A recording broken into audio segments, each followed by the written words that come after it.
po mga boss, welcome back po sa aking channel and then sa aking YouTube channel, sa Facebook page. Ito po, meron tayong inaantay na subscriber dito po sa Subic at mamimili po sila ha. Iga-guide ko po sila hanggang sa makapili po sila. Mga tiga Manila po sila. Sa may Blooming Street po sila nakatira.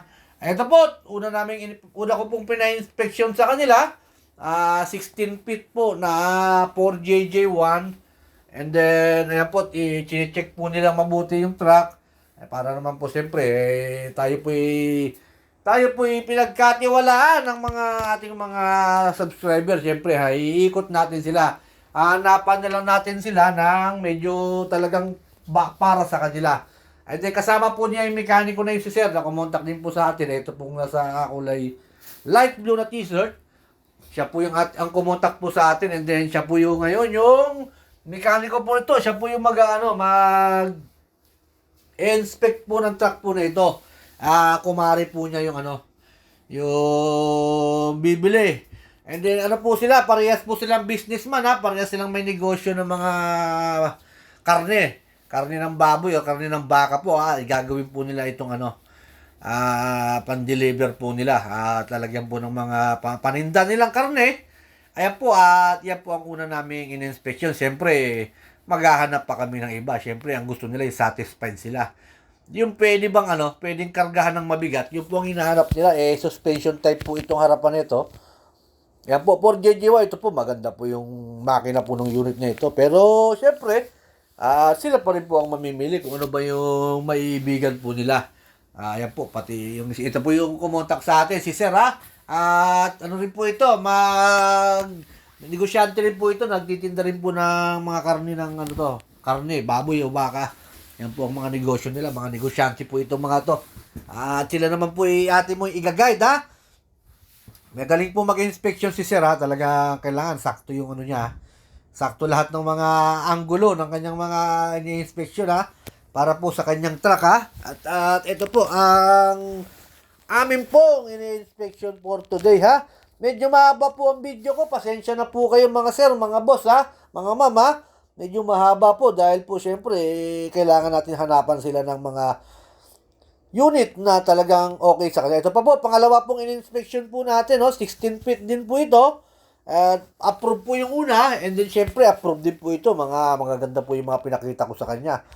And then, syempre, sila pa rin po ang mamimili. Sa dami ng mga gandang pinakita ko sa kanya, mamaya po, makikita po rin nyo ang kanilang pinareserve, pinareserve nila. At bibilihin po nilang unit, Ayan po yung loob ng kanyang freezer body po. Ayan po, maganda. At okay na, alright pa po lahat ng mga pinakita ko sa kanila.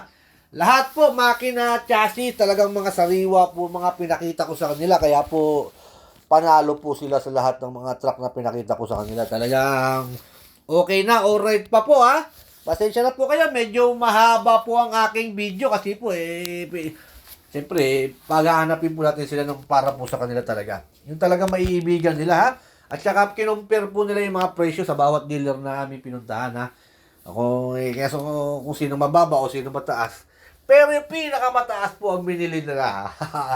Okay na nyo Ibang customer, naghahanap ng mababa, pero sila, yung pinakamataas ang nabili nila sa presyo Ito papakisilip ko po sa inyo yung mga nabili po nila mamaya. Hindi pa po itong nabili nila, pero okay po yung truck po na ito Okay po kay Sir Talagang naghahanap lang talaga sila ng para sa kargahang mabibigat Mabibigat ang pangarga nila. Kaya syempre, suspension type yung harapan, sabi nila okay naman daw ito, pero mas priority nila naka-molly type yung harapan Kaya po papakitaan natin sila ng naka-molly type mamaya-maya lang po para po masilip din po ninyo yung aking unit na ipapakita ko po sa inyo.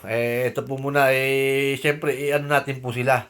Ikuan po natin sila, i-inspect po natin silang mabuti, i-guide po natin silang mabuti para po makapamili sila. Ayan, kita nyo naman sila talagang inspect properly sila. Talagang magagaling po mga tiga Manila. Ang dami nilang magkakasama. Talagang lahat sila nakatutok Kanya-kanya silang anggulo. Ayan, makasama nila sir.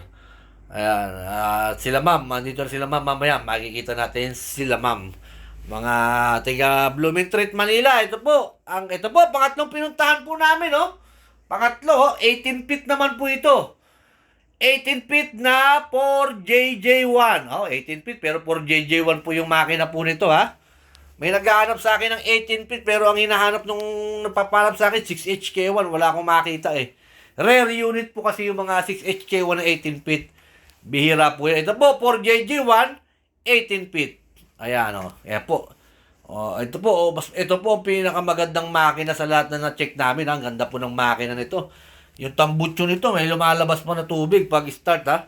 Talagang ito po yung pinaka gustong-gusto nila. Siyempre, sila pa rin na masusunod, ha. Kung ano po talaga yung mabibili nila. Ito po si ma'am. Ayan si ma'am, yung may sombrero, nakasombrero po na kulay blue. Ayan po si ma'am. Ito po, yung truck po na yan, nire-recon na po, pinipaint na po yung truck. For showroom na po yung truck na yan pagkatapos paint. Available po yung unit na to, 18 feet po na for JJ1. Ayan, Topre po yung sub-engine, Basta Topre, matibay yan. Ayan po, Kita nyo naman, talaga naman, hinahanapan natin sila ng mga unit. And then, finally, ito po ang kanilang binili, ha? Kita nyo naman, lahat na pinunta namin, pina-under namin, tinek ng Revolution, lahat kung ano. Pero ito binili nila, hindi uma-under, ha? Pero ito yung pina-reserve nila, ha? Bakit? Ayan po, syempre, molly type, at saka tignan mabuti ng mekaniko yung silyado po, yung kanyang makina, ha? Walang tagas yan, ha? Kahit hindi po napapandar, may nakita yung mekaniko na na silyado pa. Nasabi ng mekaniko, kahit hindi ko paandarin to, maganda ito. Kahit na nire-recon pa lang po ito. Isa po itong Praser van na Isuzu. And then, 18 feet po ito. 18 feet. Ang makina po nito, 4HK1. 4HK1 po ang makina po nitong pinaresolve nila. Kita nyo naman, ha? Lahat ng in-inspection namin, pina-under namin, lahat.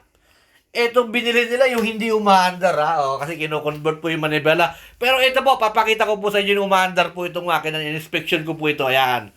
Ito po yung makina nung habang umaandar yan. Yung unit na yun na pinareserve nila, sir.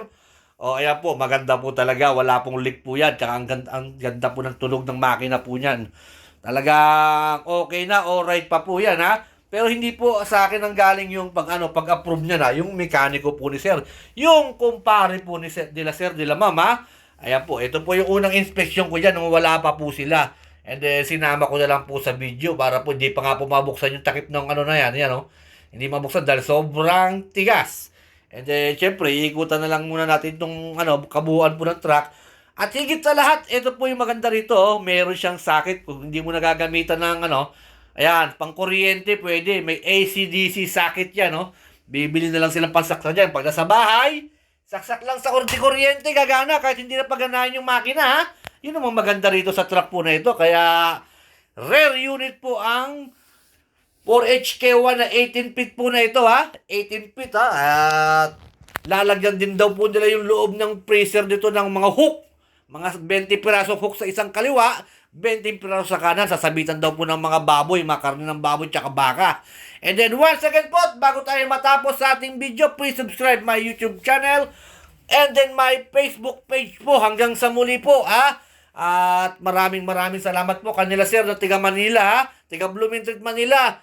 Thank you very much po sa pagtawag po sa akin at ginaid ko po kayo. Nakita nyo naman, magandang unit ang aking pinakita po sa inyo. And then, ayan po, ang kabuuan po ng 4HK1 Isuzu Elf 18 feet. At napakaganda po ng unit po na nakakuha nila, ha? Kita nyo naman, ha? Yung umaandar, hindi binili, ha? Hindi pinareserve, ha? Pero yung hindi umaandar, pinareserve. Kasi po hindi umaandar yun, kino-convert po yung manibela papuntang kaliwa. Nasa kanan po kasi yon, papuntang kaliwa. Kaya po hindi namin napaandar ngayon. Pero babalik sila after 2 weeks, papaandarin daw nila to. And then yan po ang kabuuan ng truck na po na ito. And then once again, maraming salamat sa mga nanonood ng Subic Truck TV.